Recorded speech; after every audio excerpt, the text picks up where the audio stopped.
regardez Kiosque, c'est sur CCTV avec ce grand retour, 2 semaines d'absence. Certainement, la technique avait eu raison sur nous, mais aussi nous avons des techniciens qui sont là pour venir à bout de tout ce que nous avons connu comme caprice.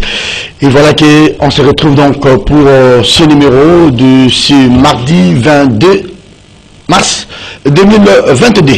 À l'Assemblée nationale, on n'a toujours pas le projet de calendrier pour cette session de mars, la session ouverte le 15 à l'Assemblée par Christophe Mbosso, la date du même 15 au Sénat par Bahati Lukwebo, la rencontre d'hier lundi autour du président et les présidents des commissions, tout comme le président des groupes parlementaires, en vue de l'adoption de ce projet de calendrier au niveau du bureau avant même son vote par la plénière. N'a pas eu lieu la rencontre, elle aura peut-être lieu aujourd'hui. Alors quelles sont les matières à pouvoir soumettre pour cette session des mars? On parle du changement de la constitution ou soit tout simplement on parle de la révision de certains articles. C'est vraiment une session hautement politique. Il n'y a pas longtemps, le président de la centrale électorale, Denis Kadima, était voir le président de l'Assemblée.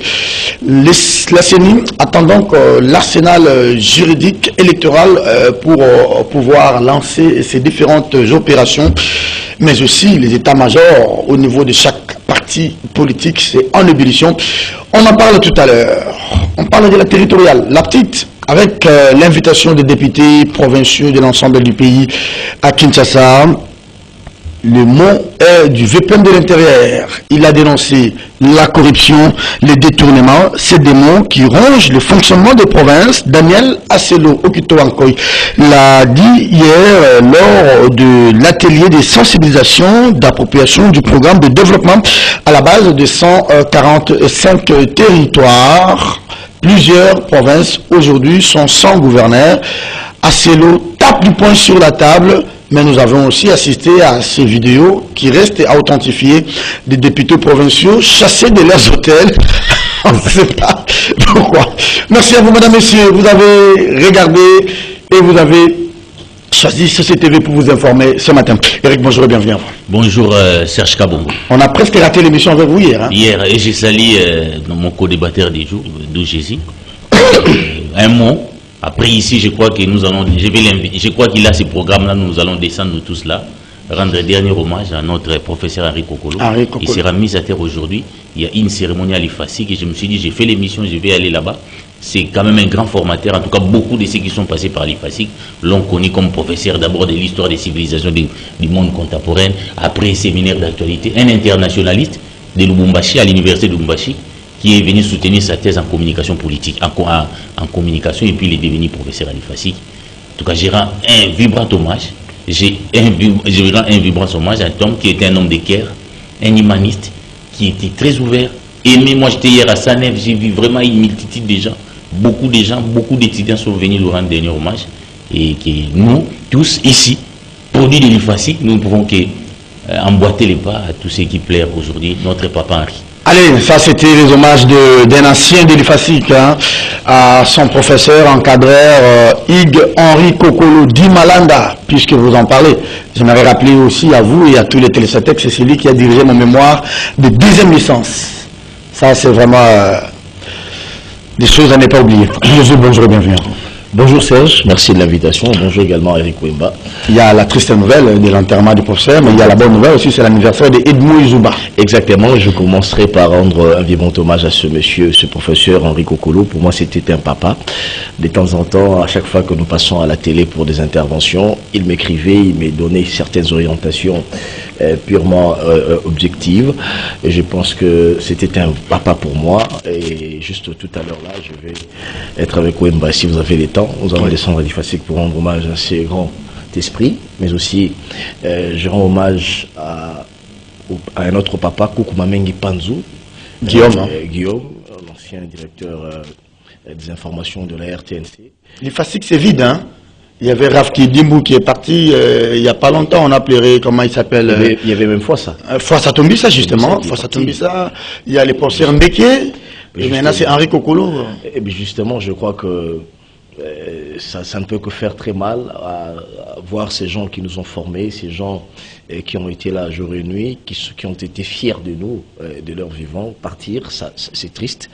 Mais seulement moi, je me plains comme un professeur d'université l'a fait l'autre fois lors des obsèques. Il dit, dans ce pays, lorsqu'il s'agit d'un artiste et musicien qui meurt, on rend des hommages, on débloque beaucoup d'argent, mais lorsqu'il s'agit d'un professeur d'université, sa dépouille passe inaperçu. Les cas ici avec le vieux Koukouma Mengi, on vous dit déjà, parce que je suis en contact avec la famille, la famille vous dit les cotisations ou l'argent qu'on remet de part et d'autre de manière officielle, ce sont des sommes modiques, et ce sont des sommes qui sont remises à l'insu de la famille, c'est-à-dire la famille n'est impliquée ni de près ni de loin dans ces histoires. J'aimerais bien qu'on rende hommage à nos héros lorsqu'ils sont vivants, que de débourser de l'argent quand ils sont partis, et encore pire, de les laisser partir comme des gens qui n'ont pas servi ce pays avec des sommes modiques. Clin d'œil à Edmond Izouba. Clin d'œil à Edmond Izouba, un grand ami. Je n'ai jamais vu Edmond Izouba être en colère contre un ami. Je n'ai jamais vu Edmond Izouba, même si il est très mal à l'aise, même si il a des choses à te dire, il a trouvé des mots sympas, il trouve des mots sympas juste à le dire. Et pour nous, on l'appelle Moami, c'est pas pour rien, parce que il a fédéré pratiquement les amis journalistes, et surtout dans notre petite association à Kitambo, où on va faire le sport chaque dimanche. On l'aime bien. Joyeux anniversaire Edmond Izouba, vie 100 ans et beaucoup de bonheur pour toi. Allez, on va aller dans le vif de notre sujet. Un mot pour Izouba quand même. Oui, je n'ai pas aimé votre... J'ai trouvé que c'était vraiment amical. Amical, ça veut dire que moi j'ai eu un débat contradictoire série avec lui à Perfect. Une qualité que j'ai lui, c'est quelqu'un qui accepte la contradiction. Oui. L'autre peut penser différent de moi. Ce n'est pas parce que quelqu'un pense différent de moi qu'il devient votre ennemi. Je crois qu'Edmond a intégré cela, et pour nous tous d'être de plus en plus tolérants. Tolérer les autres, parce que l'autre ne peut pas être comme moi. Hein? Donc c'est ça, qui permet vraiment d'être avec tout le monde, d'être sympathique avec tout le monde. Merci beaucoup pour ces mots gentils vis-à-vis d'Edmond Izouba, notre président de l'amicale des journalistes de Kitambo, lui qui a aussi fait mandat. Hein. Je pense qu'il ne faut pas toujours beaucoup de coupes. Allez, on va aller à l'Assemblée nationale. Crédit à vous, cher Edmond. Je souhaite bien que nous puissions nous voir aujourd'hui. Malheureusement, votre Dupont n'est pas là, Yves Bouillard. Il est du côté des Émirats Arabes Unis. Les enjeux de la rentrée parlementaire, on n'a pas eu le temps de revenir sur ça. D'où Jésus Bélédou, vous avez la parole. On devrait avoir ce projet du calendrier déjà depuis hier, parce que le bureau doit se réunir avec le président de commission, le président du groupe parlementaire également.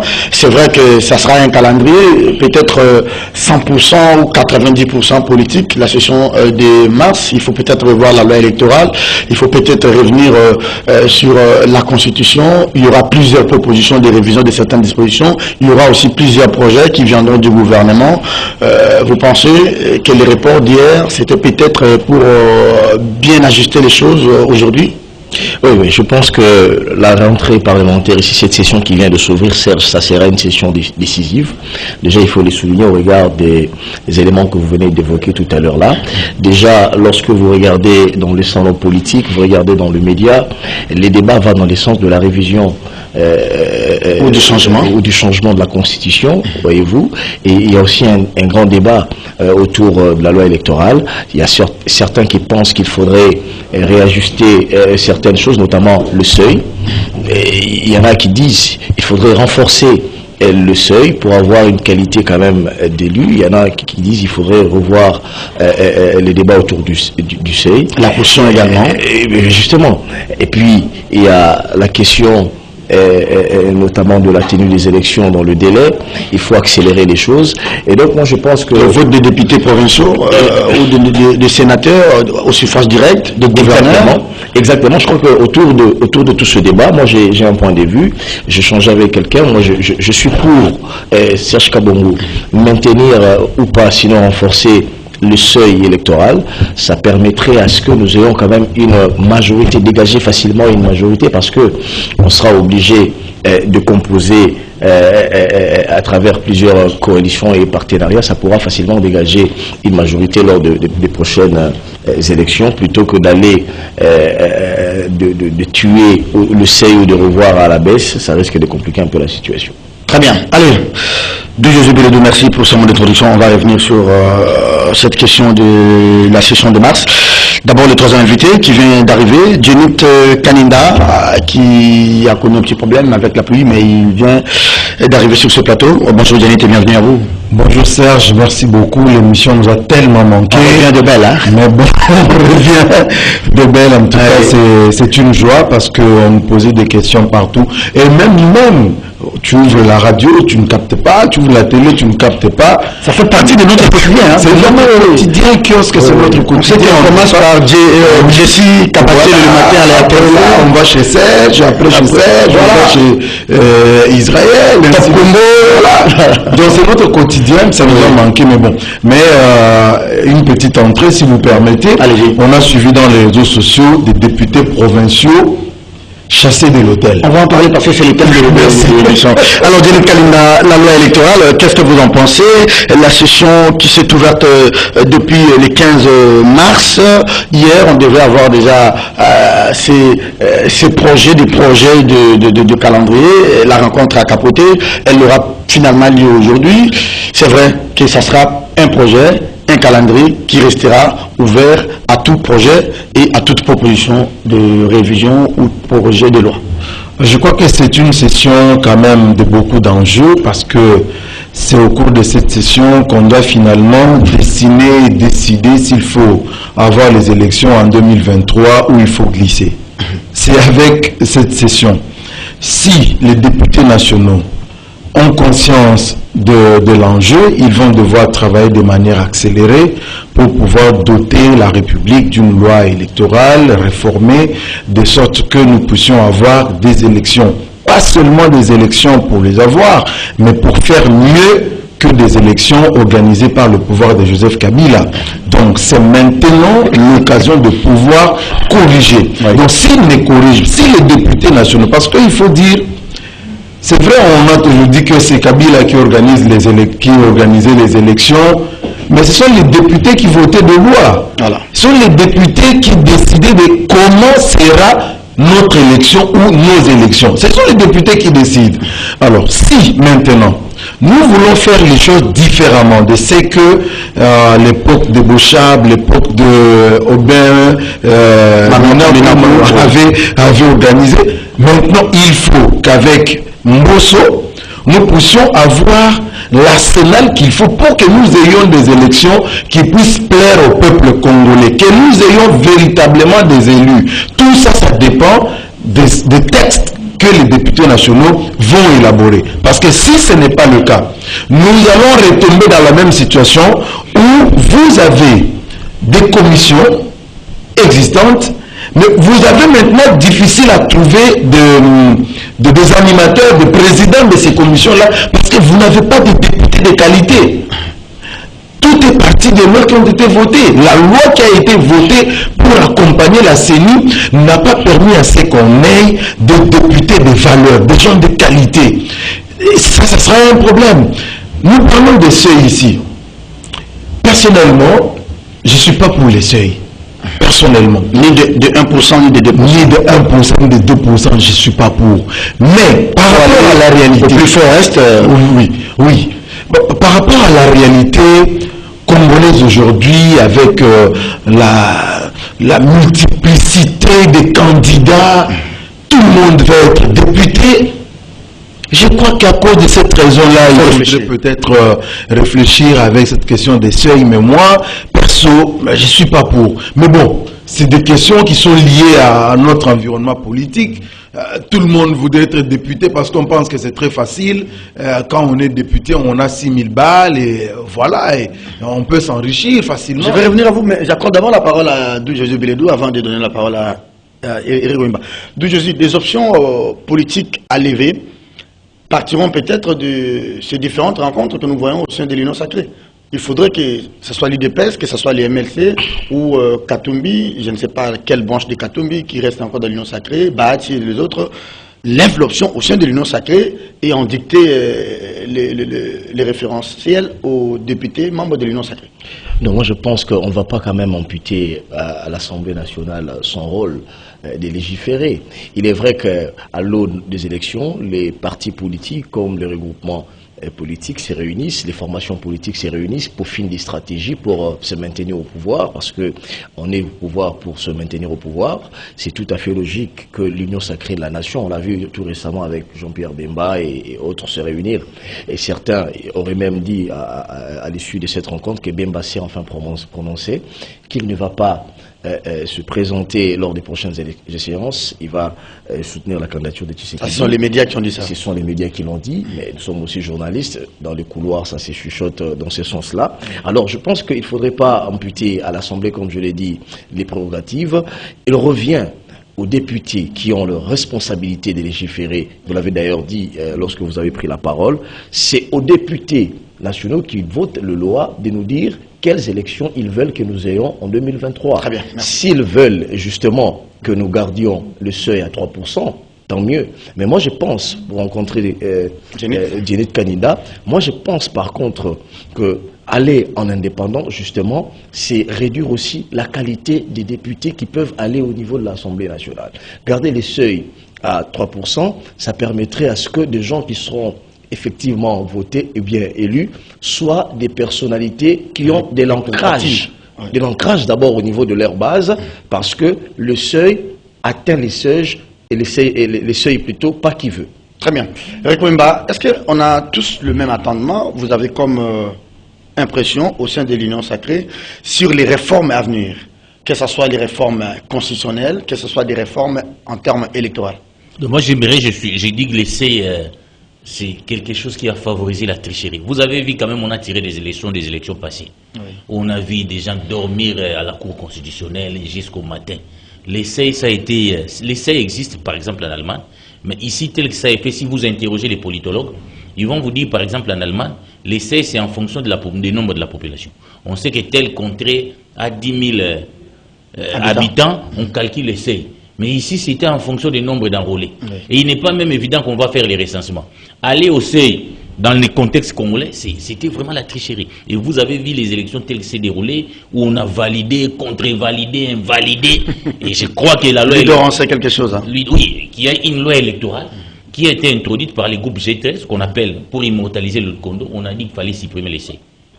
L'essai, ça n'a pas été... Ça a été une manière pour les régimes de Kabila de favoriser la tricherie. Mais ça tournait un peu contre lui, en fabriquant une majorité par l'essai. Vous avez vu après comment les choses se sont passées.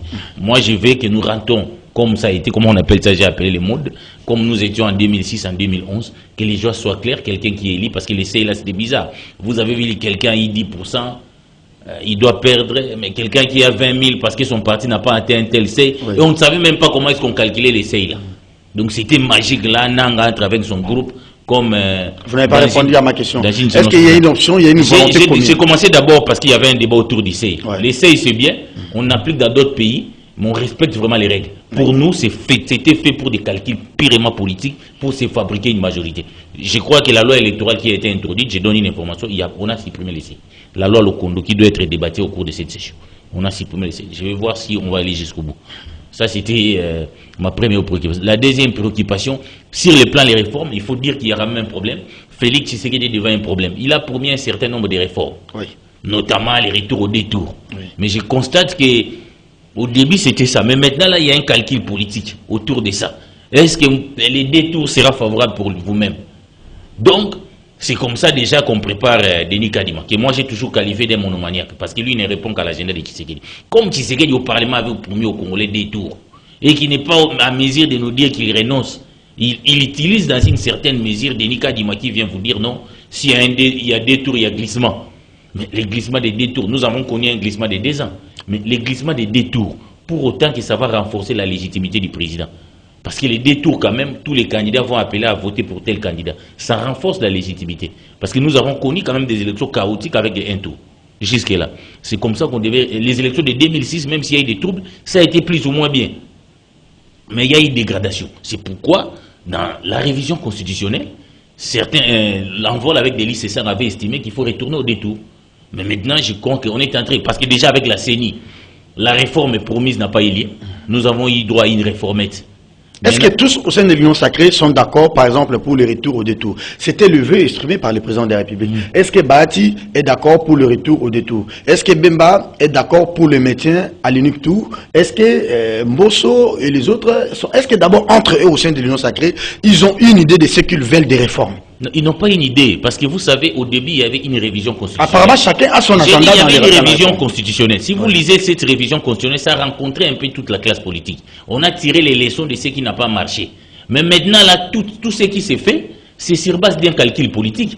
Parce que quand Mbika il se présente, parce que quand nous sommes venus dénoncer le fameux projet du changement de la Constitution, mais quand Mbika il se présente avec même des nombres de signatures pas suffisantes pour obliger Mbosso à inscrire les changements de la Constitution, or, en termes d'antériorité à l'Assemblée nationale, c'est ce projet qui a été déposé avant qu'il doit être examiné.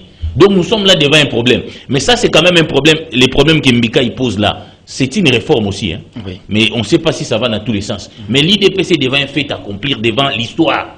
Parce que j'ai lu aujourd'hui la lettre des 13 parlementaires. Les points 15. Tu as relis. Relis et relis. Et ça, c'est l'histoire. Les Congolais doivent savoir si le combat de l'IDPC était une escroquerie politique. Parce que la constitution de 1967, c'était le régime présidentiel et les mandats de 7 ans. L'IDPS a réquisé ça en disant, Mobutu, que ces mandats présidentiels-là a viré au régime totalitaire. 7 ans-là, sans limite. On appelait ça septennat du social. Non, 7 ans-là, on a dit finalement, parce que les mandats étaient de 7 ans. Oui. C'était trop long. Et ces pères fondateurs sont en train de regarder leurs enfants, leurs petits-fils qui tiennent l'IDPS aujourd'hui, de dire, voilà, nous avons dit non à ces régimes présidentiels, à ces mandats de 7 ans. Et l'IDPS, si aujourd'hui accepte de laisser passer cette loi de Mbika, il a trahi le combat des pères fondateurs. Les choses ont cependant évolué. Hein, les choses n'ont pas évolué. Il faut pas. Là, nous retournons en arrière, à mon humble avis. Parce qu'avec le pacte républicain de Saint-Titi, on a évolué. On a dit pas un président très fort, pas un président très faible, trouvons les justes milieux. Donc, on va essayer de réguler. Donc, il y a un sérieux problème. Il y a la question, moi, je me sens. Au niveau de l'Union sacrée, même du président de la République, il n'y a plus aucune volonté d'aller vers les réformes. Tout est fait maintenant sur base des calculs politiques. Est-ce que la baraque,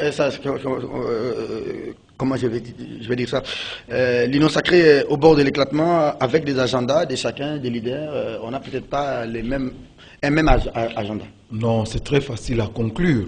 Lorsque vous regardez aujourd'hui au sein de l'Union sacrée, il n'y a qu'une seule personnalité qui pose problème, c'est Moïse Katumbi. Parce que quand vous regardez Jean-Pierre Bemba, Modeste Bahati, Vital Kamerhe et Mbosso, je ne sais pas s'il faut compter Mbosso, ok, mais bon, comptons quand même Mbosso. Lorsque vous regardez ces personnalités-là, est-ce que vous pensez que c'est des personnes qui sont avides du pouvoir de poste de président de la République aujourd'hui? Je ne pense pas. Or, l'enjeu ici, autour des réformes, comme dit Eric Wemba, c'est autour justement du poste du président de la République. Quand on regarde ces personnalités-là qui sont à la tête de l'Union sacrée, on ne sent pas qu'ils sont avides de ce poste-là. Par contre, c'est Moïse Katumbi qui aujourd'hui, on sait qu'il est candidat, il est déjà candidat, ça c'est clair. Mais dans l'Union sacrée, comme tel, considéré aujourd'hui, sans Moïse Katumbi, qui avait déjà, par rapport à sa ligne rouge tracée, et déjà en dehors de l'Union sacrée, même s'il ne veut pas l'admettre officiellement par rapport aux intérêts.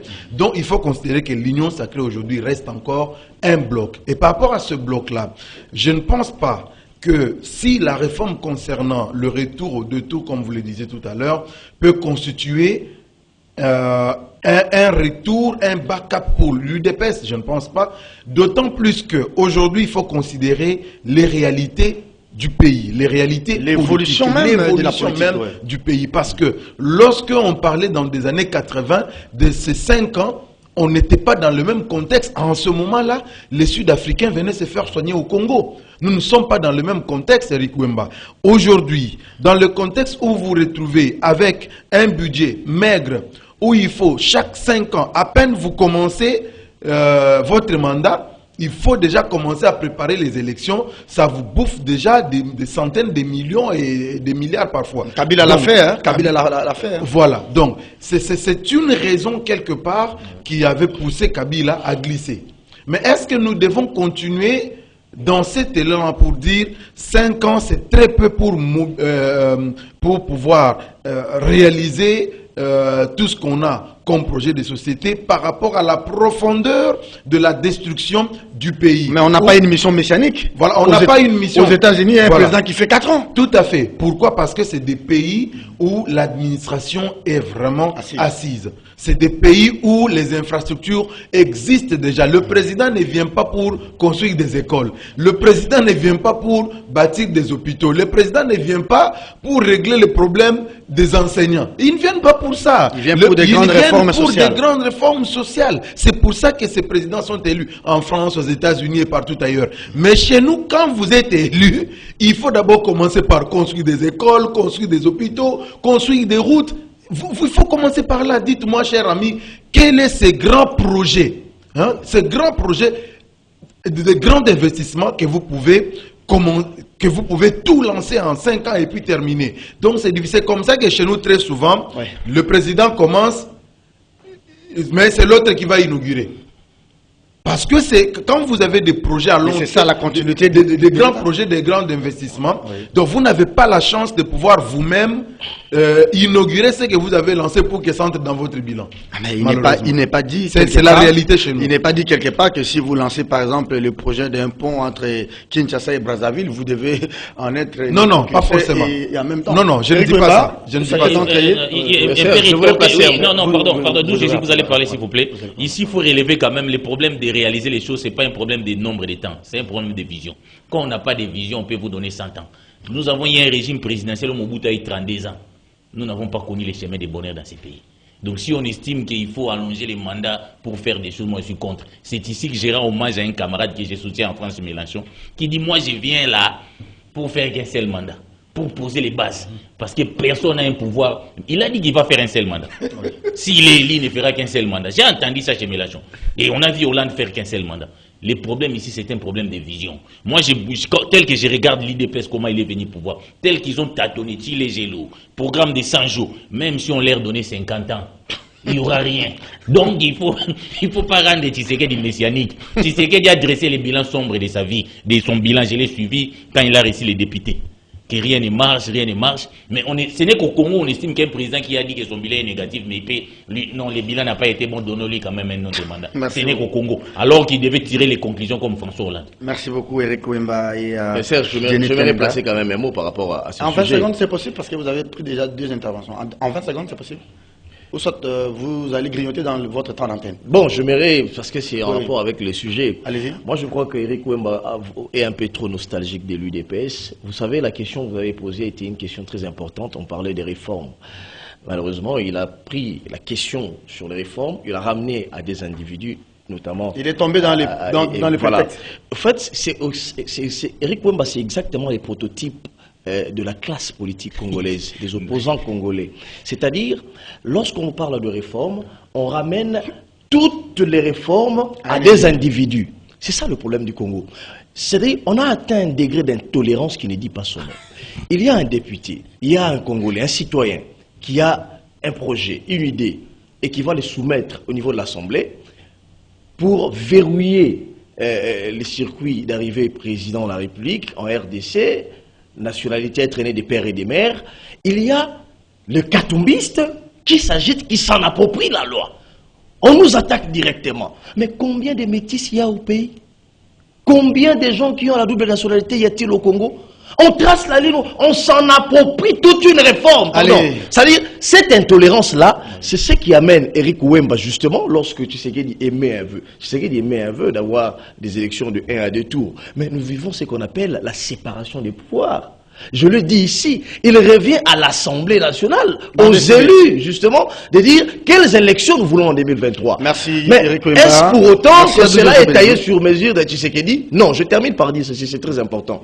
Même s'agissant des élections à 1 tour, à 5 ans ou 7 ans, on ne va pas interdire à un parlementaire d'initier une loi. De réfléchir. De réfléchir. On ne va pas interdire aux Congolais de réfléchir. Réfléchir, un Bikaï qui réfléchit sera directement considéré comme un agenda de l'UDPS. C'était raccordement mais frauduleux. on sait déjà les discours. Non, on sait les discours. Un discours pro Félix. Mais s'il développe un discours pro Félix, hier il a développé un discours pro Kabila, c'est un citoyen congolais, il demeure un citoyen congolais. Demain il va développer un discours pro Jean-Pierre Bemba ou Katumbi. Ce sont des Congolais qui réfléchissent. Il ne faudrait pas ici, lorsqu'il y a des réformes, directement avoir peur de sa propre ombre, ramener ça à Katumbi ou ramener ça à l'UDPS ou à Tshisekedi. Allez, les mots, ils sont forts ce matin. Corruption, détournement, c'est des mots que le VPM à l'intérieur a dénoncé. Daniel Asselo, lui qui intervenait du haut de la tribune de l'atelier de sensibilisation d'appropriation du processus de développement à la base des 145 territoires. Asselo a dit, c'est des termes trop forts, les chefs a débloqué 500 000 $ pour chaque province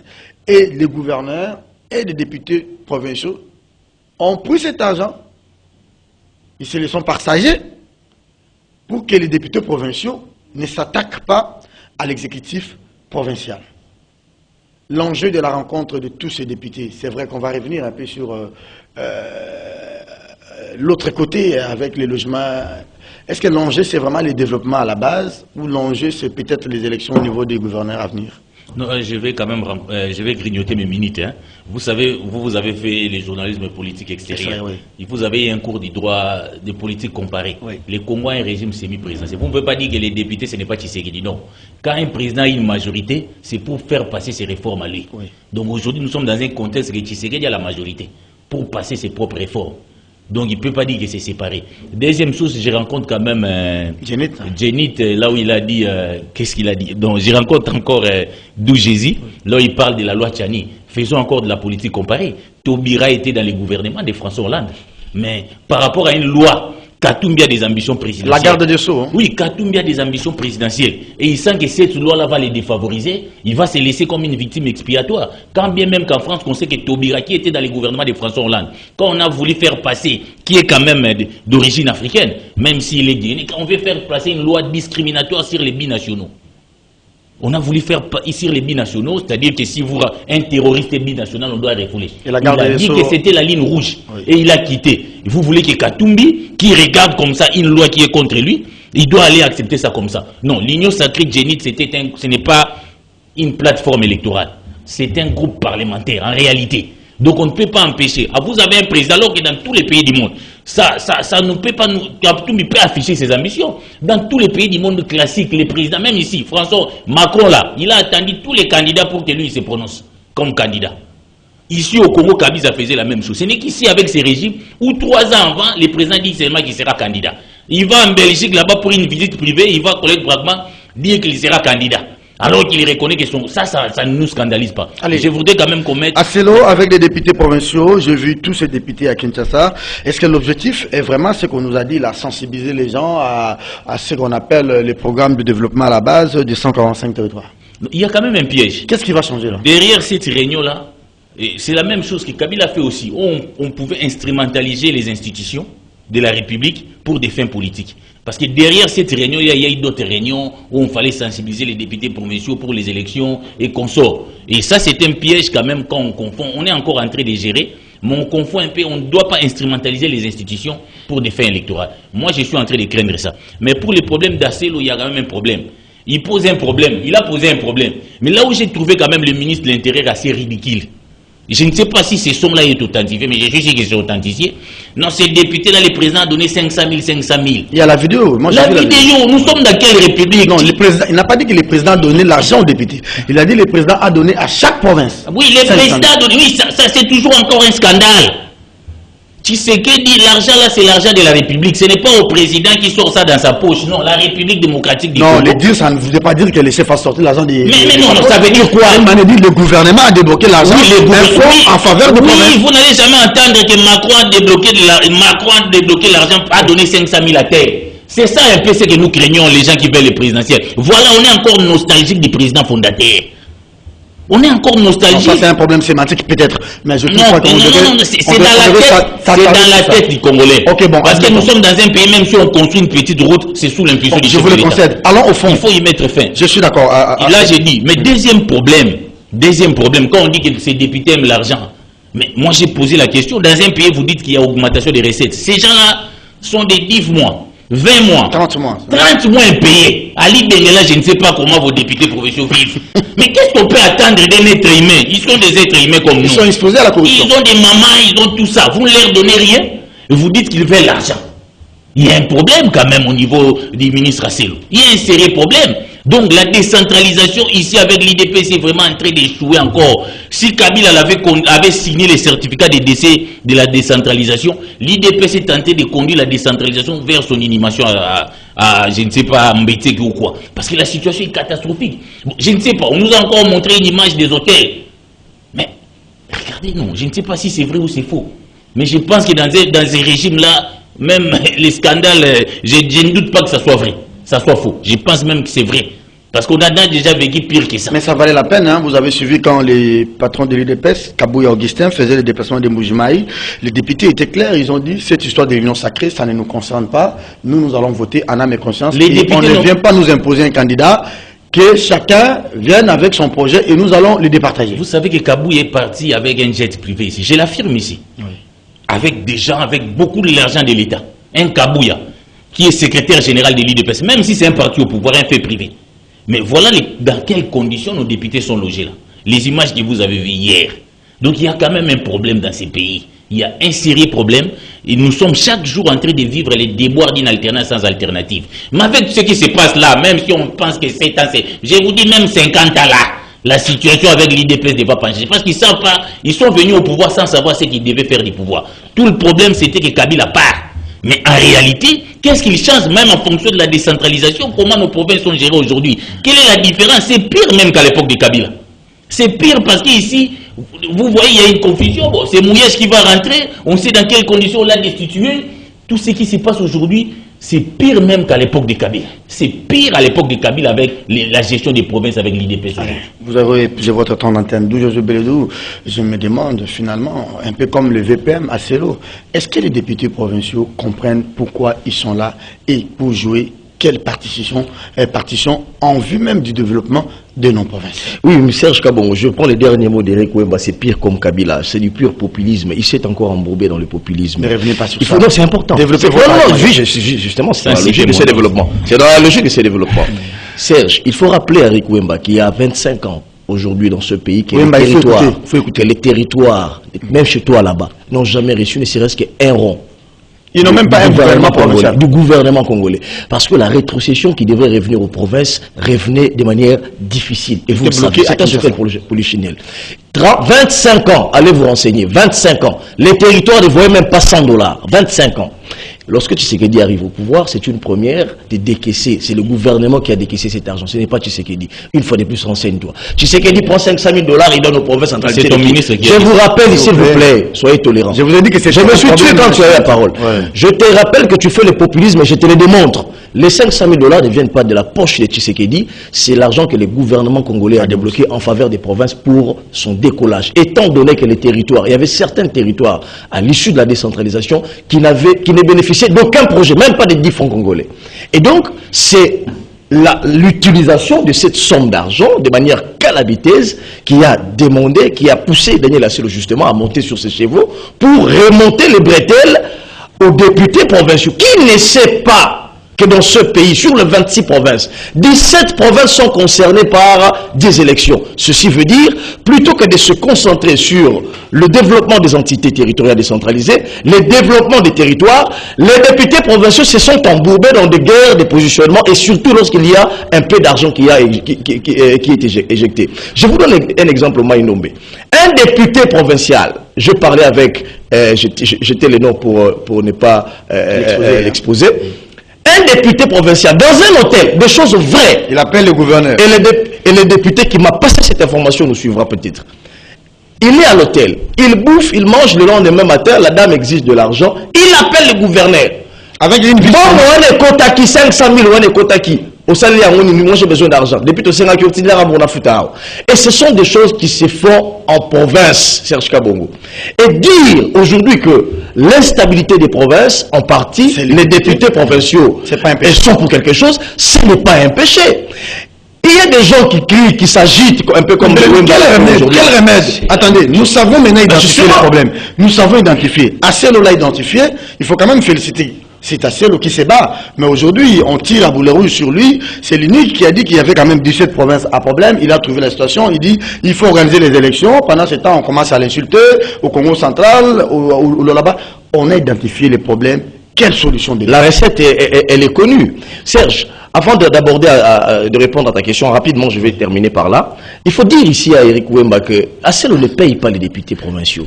Non. Il n'a même pas l'argent. Il n'a pas cet argent pour payer les députés provinciaux. C'est-à-dire, vous dites des choses, vous ne comprenez même pas comment ça fonctionne.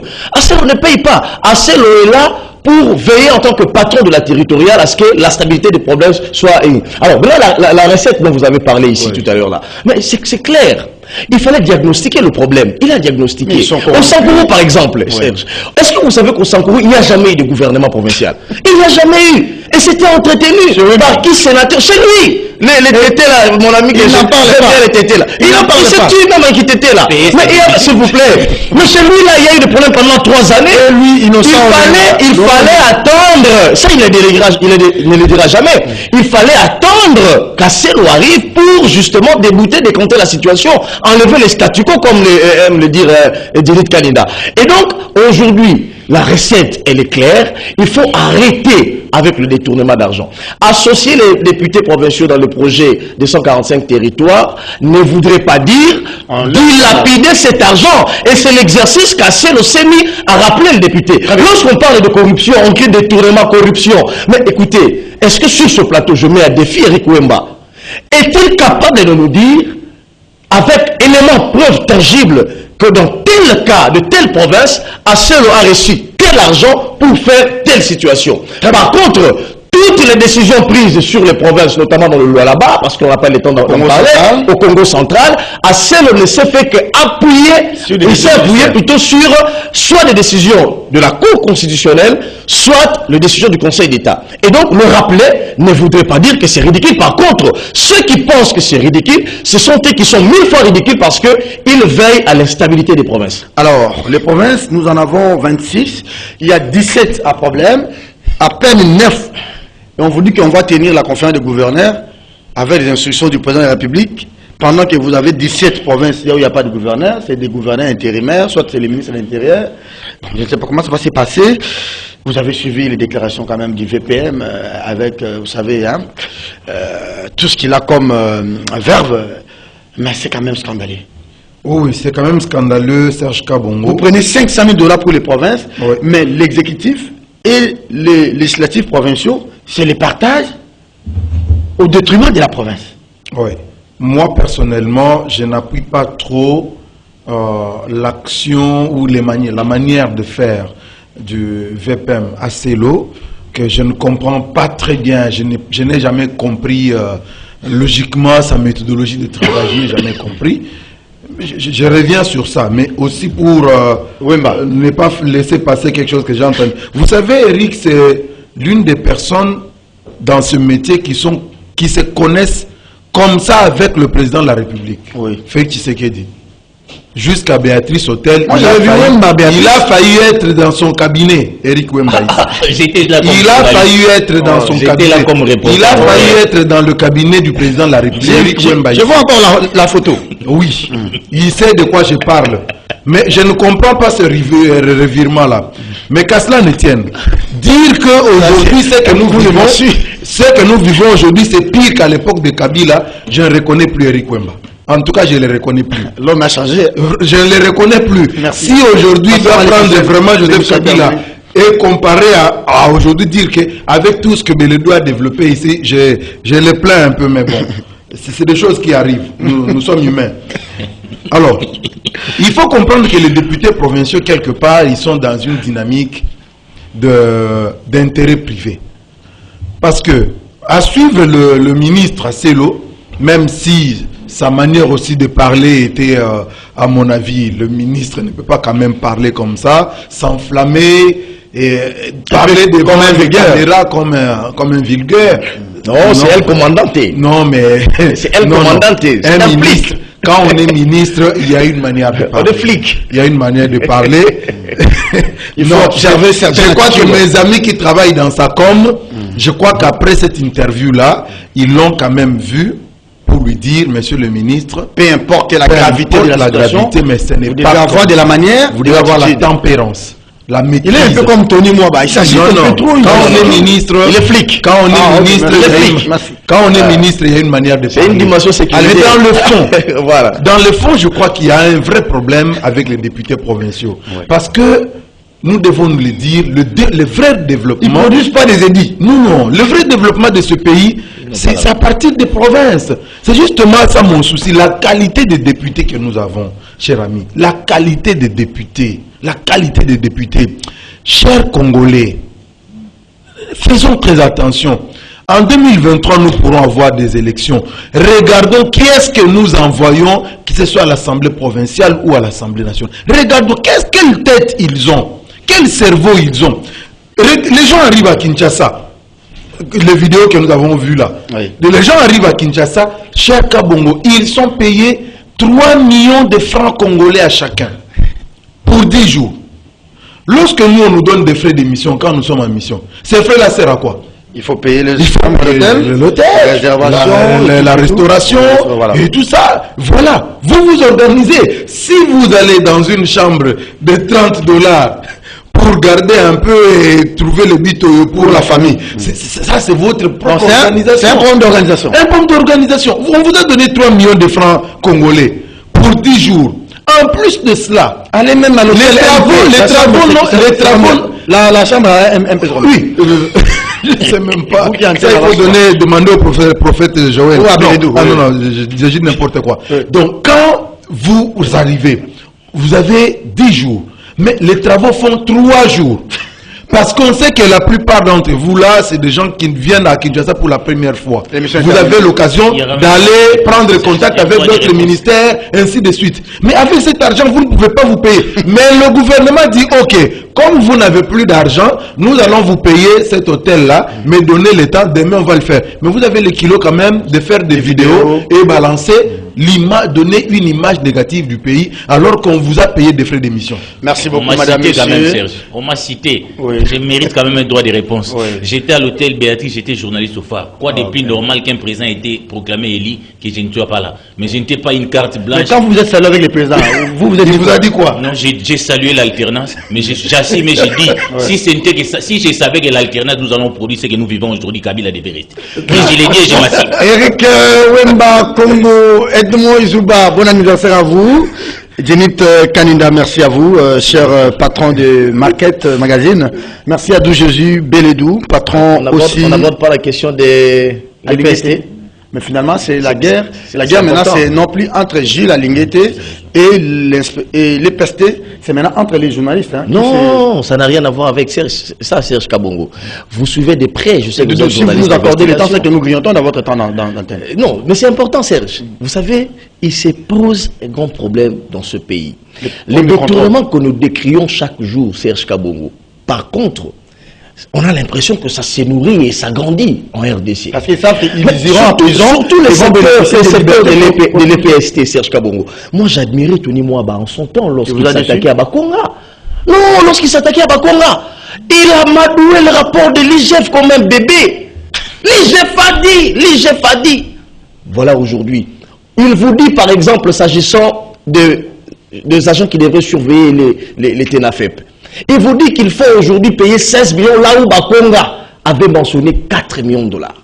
L'IGF a refusé, il est monté au créneau et aujourd'hui on n'en parle pas. Où sont ces agents qui devraient bénéficier de 16 millions? Et aujourd'hui, malheureusement pour lui, il tombe encore dans les mêmes casseroles avec ces dossiers de 400 000 dollars destinés à son ministère pour le tournoi interscolaire. Écoutez, le ministère des Sports reçoit 400 000 comme les PST.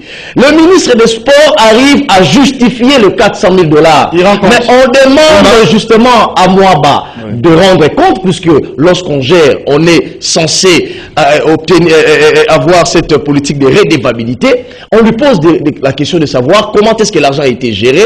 Il vous facture, surfacture les factures de Transco, excusez-moi, passez-moi la tautologie. Il fait le traficotage des factures des imprimés de valeur, etc. Et du coup, on ne sait plus justifier les 400 000. Et au lieu de se taire, on sous-traite les journalistes, etc. Et donc c'est ridicule, il faut le dénoncer. Il y a un problème de moralité dans cette affaire. Moi, j'ai une position claire. Au-delà des Gilles Alinguet et de Tony Mwaba, parce qu'il y avait un problème. Il y avait un problème concernant Transco. Hier, les DG de Transco a parlé. Tony Mwaba dit que j'ai donné 120 000 $. Et j'ai facturé 120 000 $. Son chargé de communication a parlé même de 60 000 $. Mais Transco a tranché, dit c'est 16 000 $ seulement. Alors, dans un pays normal, quand il y a des soupçons comme ça, je ne sais pas, vous entrez vraiment dans votre cabinet, tout le monde sait que vous avez détourné 54 000. Non, je pense que si on est un peu sérieux, il y a eu l'affaire Caïsak en France, il y a eu même l'affaire Bochab ici, Jérôme, avec 32 millions. Bochab a démissionné. Bochab avait laissé, Kabila faisait quand même mieux.